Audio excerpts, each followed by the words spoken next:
Well, good evening. It's good to be here again. Another safe night of ministry. It's about 11 o'clock Sunday night.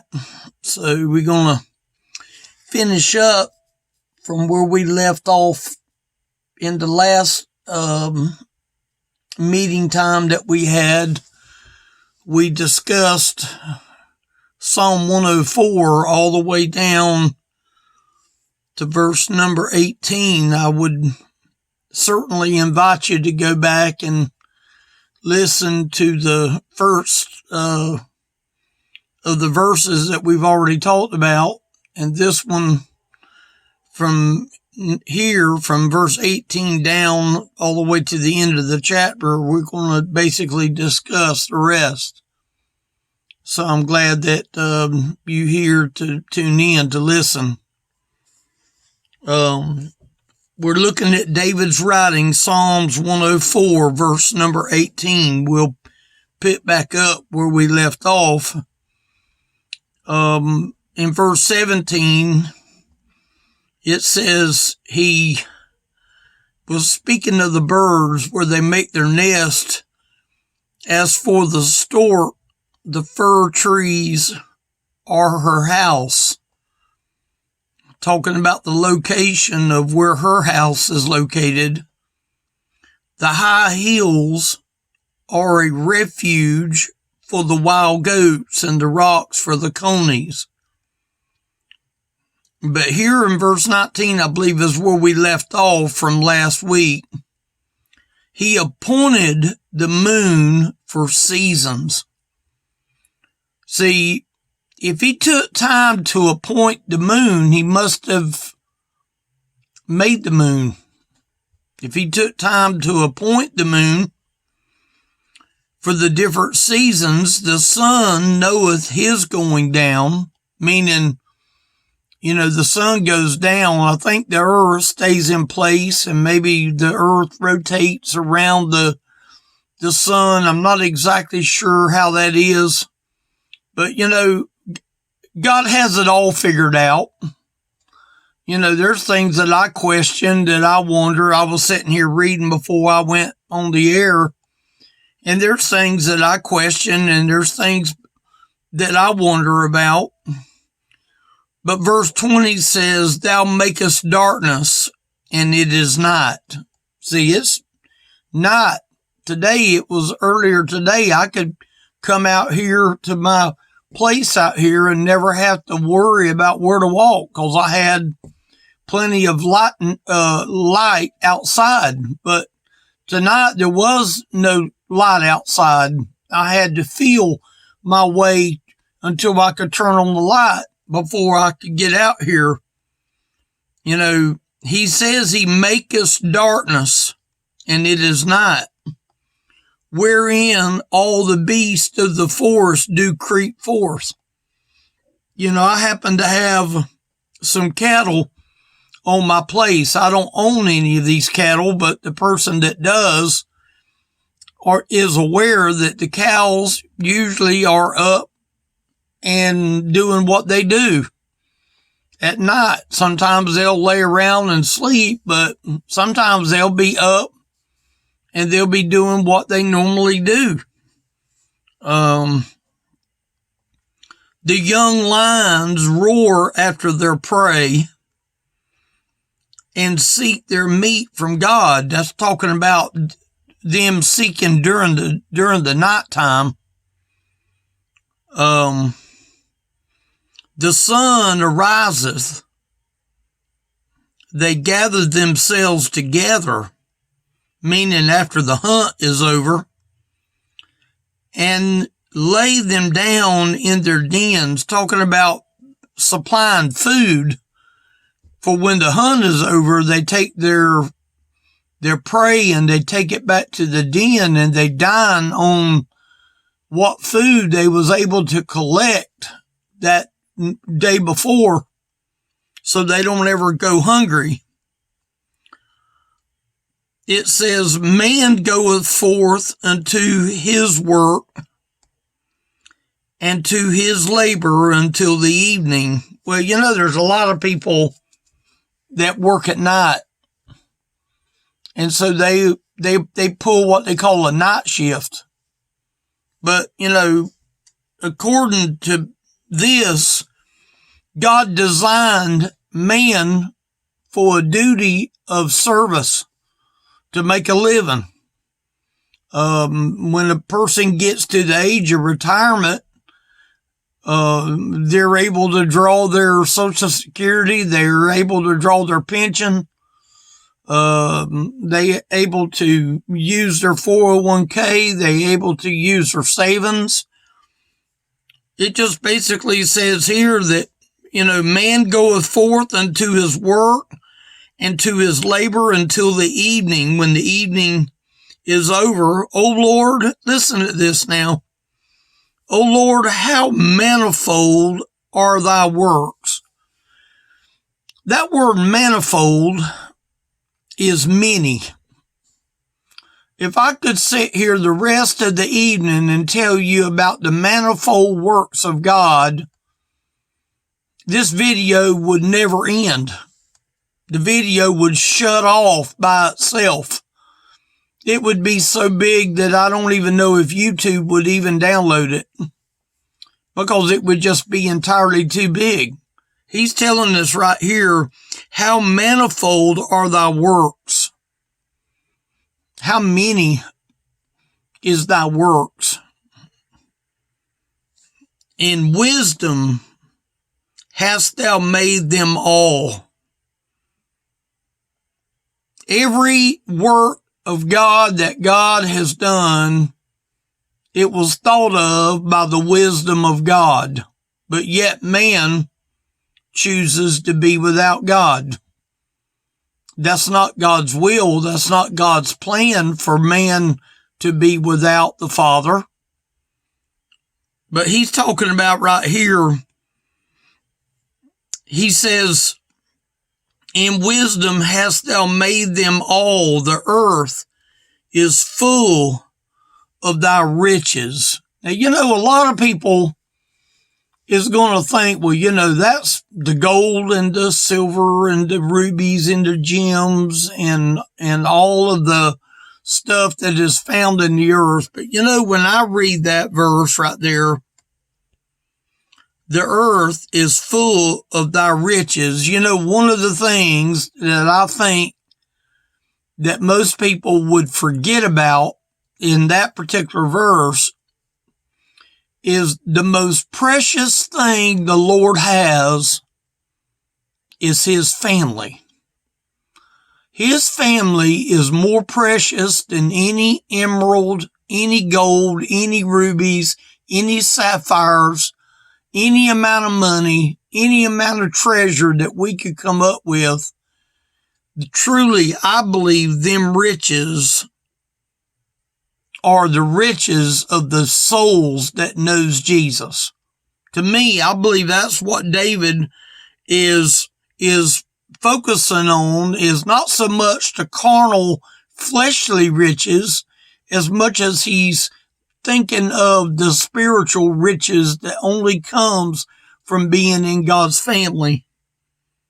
So is this great and wide sea, wherein are things creeping innumerable.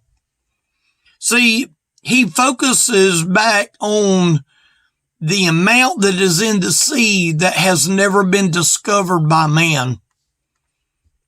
Man hasn't begun to discover everything about the sea, because it goes on to say here, both small and great beasts. We know the great beasts. We've seen the whales and we've seen the great beasts, but we haven't seen all of the things that is innumerable that the eyes has probably have never seen before, but yet they're in the sea.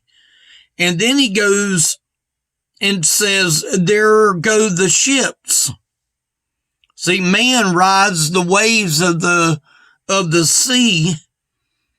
And then he says, there is that Leviathan whom thou hast made to play therein. I read up one time on that, and that Leviathan actually was meant to be like a sea creature. Maybe a sea creature that has never been seen before by man, but yet there's something unbeknownst to man that lives in the sea that plays in the sea like a child plays in a pool. I've got my grandson here today and tomorrow until Tuesday, and he played in his little pool, and he had so much fun playing in that little pool where I was squirting him with a water hose.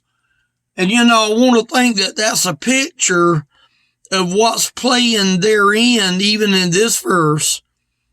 These wait all upon thee.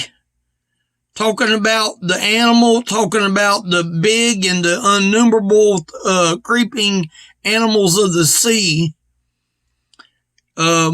These wait all upon thee, that thou mayest give them their meat in due season. God even takes care of the animals in the sea. He's able to feed them too. If he's able to feed them, how much more is he willing to feed you and I?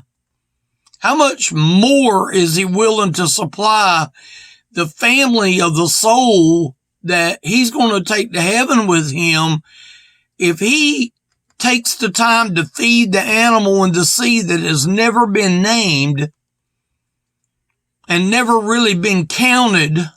How much more is he able to count us as his children, as his believers? That thou givest them, they gather. See, whatever God puts in front of them, they are faithful to gather. Thou openest thine hand, they are filled with good. Even the animal of the sea is filled with good when God is the one that does the giving. Thou hidest thy face, they are trouble. The reason why a lot of people is so much in trouble today is because God has no choice but to hide his face from the ones that are lost, from the ones that are unsaved. And you wonder why trouble is in the camp. You wonder why the TV news is constantly got corruption on television every single night, that things waxes worse and worse. I tell you why. Because it says, thou hidest thy face, they are trouble. You want me to tell you why there's so much trouble in the land? Because God has no choice but to hide his face. Thou takest away their breath, they die. David's just being very simple right here to me. If you hide your face, they're troubled. If you take away their breath, they die and return to their dust. See, God saw Adam as dust. Thou sendest forth thy spirit, they are created. Thank God that God took time to see that he needed to create man in his image and in his likeness. And thou renewest the face of the earth. When my little grandson was born, it was almost like God just renewed the face of the earth because of that little boy's face, and that little boy's ability to live was renewed by having life to be brought into this world. The glory of the Lord shall endure forever. The Lord shall rejoice in his works. He rejoices in the work that he does for his family. He gets joy out of the sea creatures and the animals and all this stuff that we've read about so far. He rejoices in that. He looketh on the earth, and it trembleth. You want to know where the earthquakes come from? All God has to do is look on the earth. Remember, there was a message that I did not long ago about when my daddy stared at me. He never had to say nothing to me. All he had to do was stare at me, and it always got the attention. He toucheth the hills, and they smoke. We see forest fires all the time, and we see the evidence of fire, of destruction, but you know what happens in that fire of destruction? There always is a new green leaf on the trees. Places that are burned beyond recognition is all of a sudden has life in that area. Verse 33 says, I will sing unto the Lord as long as I live. Now, was that a song far as like a melody, or do you think that was David saying, I will sing unto the Lord. I will praise his holy name for all that he has done. I will sing praise to my God while I have my being. You realize that David still has his being? Now, maybe in the body, he might be dead in the body, but his being is still going forth today. My meditation of him shall be sweet. What does he want me meditating on tonight in front of the camera? He wants me to meditate on him and think about him and always think about him and always have my mind on him. I think that's where he gets his joy.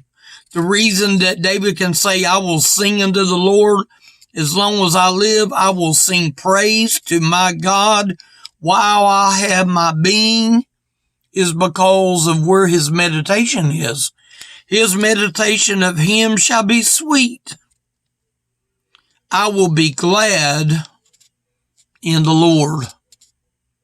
And then he has one more verse that this is where the rubber meets the road, so to speak. Let the sinners be consumed out of the earth. Who is he referring to as sinners? There's going to be some, no matter what I say, no matter how sweet I say it, no matter how loving I may say it, there's some that's going to reject the goodness of God. God is willing that none reject him. It's God's will that all come to salvation. And you know what? If the Lord sees that we are not his children, does it displease him? Let the sinners be consumed out of the earth. And they will be when they're told to depart from him. I never knew you. And let the wicked be no more. Well, you know what? The wicked has their place. The wicked maybe might not be wicked far as their actions and what they did.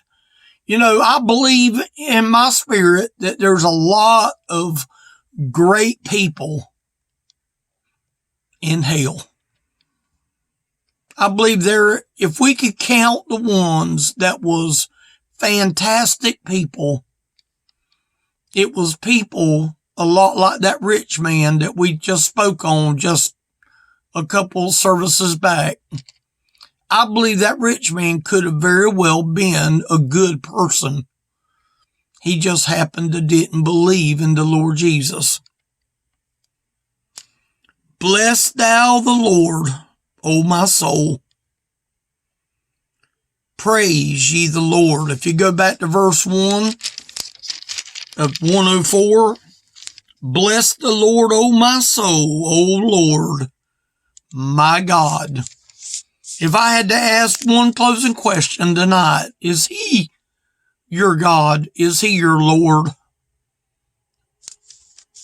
Does he make a difference in your life? When you read this story, when I read all that we have read in Psalm 104 for the last messages that we did last night, and now what I've said here today, I might not do this justice. I get a lot out of Psalm 104 every time I read it. It makes me just shake my head every time I read Psalm 104. But David let it be known, O Lord, my God. Jesus wants you to know him as Lord. Do you know him as Lord? If you don't, you need to do it today. If I can help, elderlyministry.com. There's a phone number there.